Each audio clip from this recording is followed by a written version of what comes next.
Magandang hapon! Kumusta po? Narito po ulit ang update natin para sa lagay ng ating panahon. Ngayong hapon po ng January 28, 2025. Sa ngayon po ay nananatili na walang anumang sama ng panahon sa loob at labas ng ating area of responsibility. Hanging amihan pa rin ang patuloy na nakakaapekto dito sa Luzon at surely naman dyan sa may Kabisayaan at Northeast ng Mindanao. At sa atin pong long-range forecast, consistent pa rin po na walang bagyo na namamataan na tatawid sa ating kalupaan for the next 2 weeks. Pero hindi pa rin inaalis ang posibilidad na may LPA na mabubuo sa silangan ng ating bansa sa susunod na mga araw.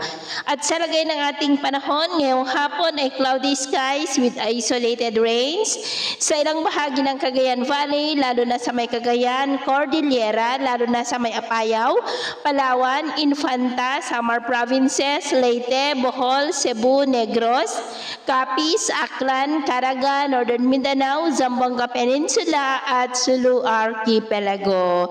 At mamayang gabi po ay posible pa rin ang mga isolated rains sa may Cagayan, Apayao, northern part ng Isabela, southern Palawan, Kabisayaan, Surigao Provinces, Northern Mindanao, Zamboanga Peninsula at Sulu Archipelago, kaya mag-ingat pa rin po tayo.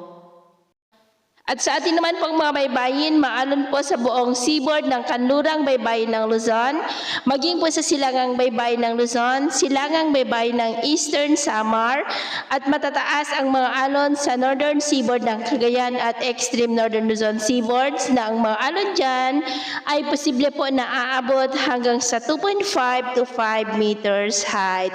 Kaya hanggat maaari po, iwasan na muna natin ang papalaot dyan sa mga may kulay pula para po mas makaiwas sa mga sakunang pangkaragatan. So, ito po ng latest update natin sa araw na ito. At ako po muli si James na nagsasabing sa kahit na pagsubok po na darating sa ating buhay, huwag na huwag po tayong mawawalan ng pag-asa. Thank you and God bless!